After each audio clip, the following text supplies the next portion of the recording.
Hey, what's going on, APUSH peeps? Today we have a video on conservation and preservation during the Progressive Era. So we're talking about the environment, a very important topic that shows up in the new curriculum, and a great chance, if there's ever an essay on the environment, to make some connections across time. Before we begin, shout out time.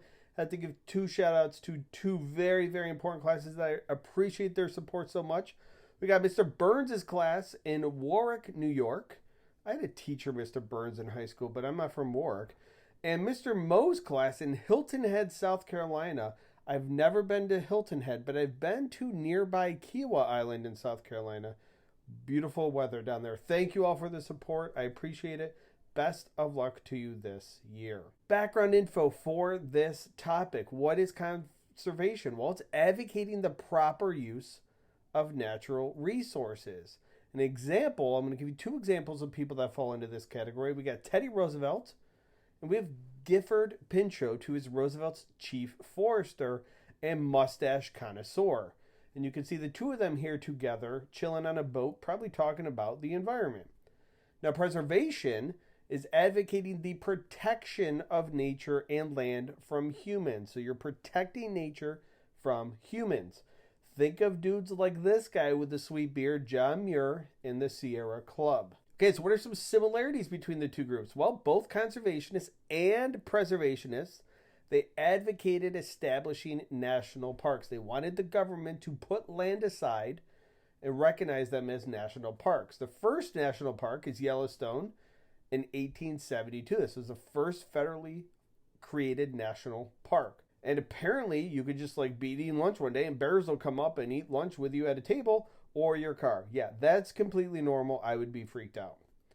Yosemite, this is a national park in California in 1890. And here is Teddy Roosevelt and John Muir chilling on the edge of a mountain that's about 3,000 feet high. Yeah, not scary at all. I am incredibly nervous just looking at this.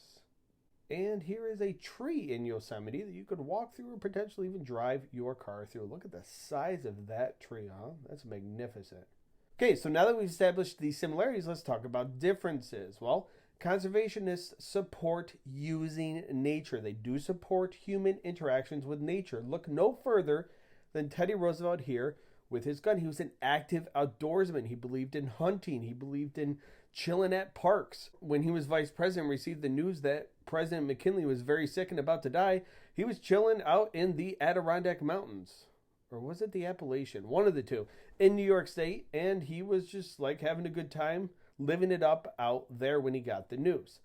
Preservationists, they wanted to protect nature from human interaction. So conservationists are okay with using nature and interacting with it. Preservationists don't want really any of that at all.